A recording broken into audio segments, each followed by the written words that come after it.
Pernah nggak sih kalian berhenti sejenak dan mikir, semua yang ada di alam semesta ini sebenarnya terbuat dari apa? Jauh sebelum kita punya teleskop atau laboratorium canggih, para pemikir di Yunani kuno udah pusing duluan sama pertanyaan ini. Dan perjalanan mereka buat cari jawabannya, ternyata mengubah cara kita memandang realitas untuk selamanya. Nah, pertanyaan yang kelihatannya simpel ini yang memulai sebuah revolusi. Ini bukan lagi soal dewa mana yang lagi ngambek kalau ada badai, tapi soal apa sih prinsip dasar yang ngatur semuanya? Inilah percikan api yang nyalain obor filsafat, dan ini inti dari penelusuran kita kali ini. Jadi, dalam beberapa menit ke depan, kita bakal lacak evolusi pemikiran ini. Kita mulai dari pergeseran besar dari mitos ke logika. Terus, kita bakal nyelam ke konsep apeiron yang abstrak banget. Kita juga akan lihat gimana alam semesta dianggap punya sistem keadilannya sendiri sebelum dihadapkan pada ide gila bahwa semua perubahan itu cuma ilusi. Puncaknya, kita bakal bahas perlombaan mustahil Zeno dan apa aja warisan abadi dari Anaximander. Oke, perjalanan kita dimulai di Yunani abad ke-6 sebelum Masehi. Lupain dulu deh soal petirnya Zeus atau ombaknya Poseidon. Di masa ini, sekelompok pemikir memulai sesuatu yang baru. Mereka mulai cari penjelasan tentang dunia, bukan dari cerita dewa-dewi, tapi dari apa yang ada di sekitar mereka. Pakai apa? Pakai akal dan observasi. Orang pertama yang berani maju itu Thales dari Miletus. Jawabannya atas pertanyaan besar tadi, air. Loh, kenapa air? Ya masuk akal banget pada masanya. Air kan ada di mana-mana, penting buat kehidupan, dan bisa berubah wujud. Jadi es, jadi uap. Buat kita sekarang mungkin kedengaran simpel ya, tapi ini lompatan raksasa. Sebuah jawaban yang datang dari alam, bukan lagi dari mitos. Nah, dari sini ceritanya jadi makin menarik. Muncul Anaximander, muridnya Thales. Kalau Thales dianggap mengambil langkah pertama, Anaximander ini melakukan lompatan kuantum. Dia pindah dari dunia fisik yang bisa kita lihat dan sentuh ke dunia ide yang murni abstrak. Disinilah Anaximander ngajuin pertanyaan yang brilian. Gini deh logikanya, gimana mungkin zat dasar dari semua hal itu adalah salah satu dari hal yang udah ada? Kalau semuanya terbuat dari air misalnya, terus api itu asalnya dari mana? Kan nggak mungkin air sama api itu musuhan, saling memadamkan. Pasti ada sesuatu yang lebih fundamental lagi, sesuatu di bawah itu semua. Jawabannya? Dia menyebutnya apeiron. Sebuah substansi yang tak terbatas, tak terdefinisi, dan tak terlihat. Ini bukan air, bukan api, bukan tanah. Ini adalah sebuah prinsip dasar, sumber tak kasat mata dari semua realitas yang kita alami sehari-hari. Penting banget nih buat kita ngerti, apeiron itu bukan benda fisik, tapi sebuah prinsip abadi. Dia adalah sumber dari segala sesuatu, dia yang mengatur kosmos, dan kesanalah semua hal akan kembali.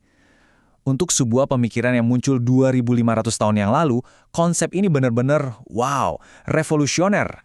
Tapi, Anaximander nggak berhenti di situ aja. Dia punya ide revolusioner kedua.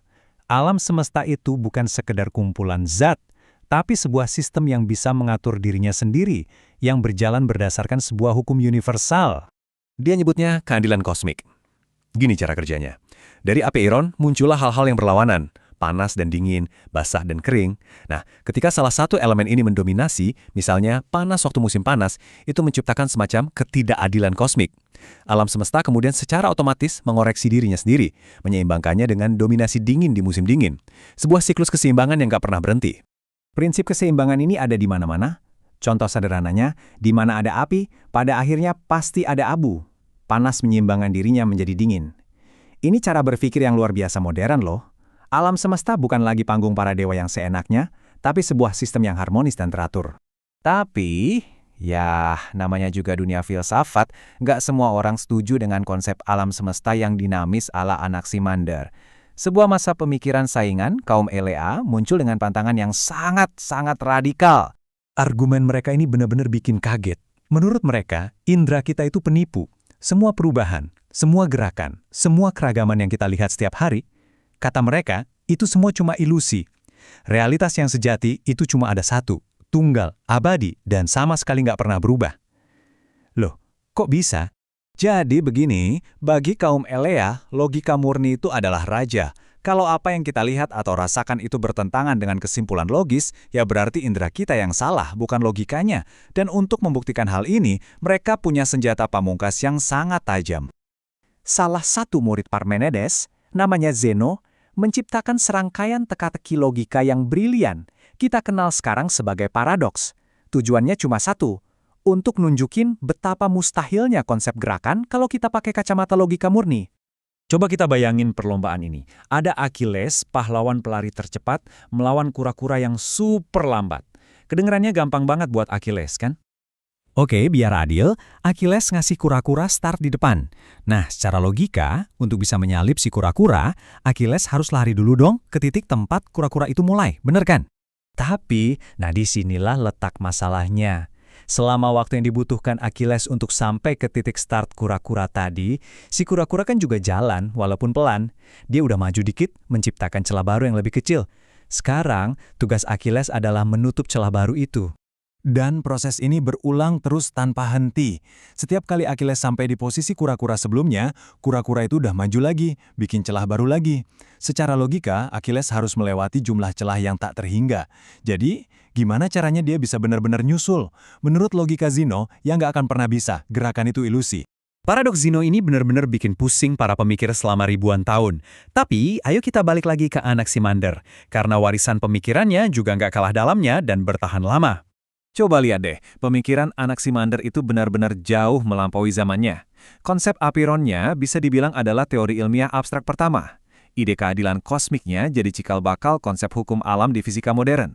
Dan yang paling gila, dia bahkan sempat berspekulasi kalau manusia itu berevolusi dari makhluk air, ribuan tahun sebelum Darwin. Pertanyaan-pertanyaan yang diajukan masih relevan sampai hari ini. Dan disinilah mungkin poin terpentingnya. Nilai sejati dari para pemikir awal ini bukanlah pada jawaban mereka, yang mungkin buat kita sekarang terdengar kuno, tapi justru pada keberanian mereka untuk mengajukan pertanyaan yang tepat. Pertanyaan-pertanyaan yang besar, mendasar, dan berani. Semua perdebatan ini, dari aperonnya Anaximander sampai paradoksnya Zeno, akhirnya ninggalin kita dengan satu kesadaran. Realitas itu bisa jadi jauh lebih aneh dari yang kita bayangkan. Dan ini membawa kita ke pertanyaan terakhir untuk Anda. Kalau ternyata indera kita bisa segitu mudahnya ditipu oleh logika, kira-kira bagian mana dari realitas yang Anda yakini hari ini yang mungkin cuma sebuah ilusi yang sangat meyakinkan?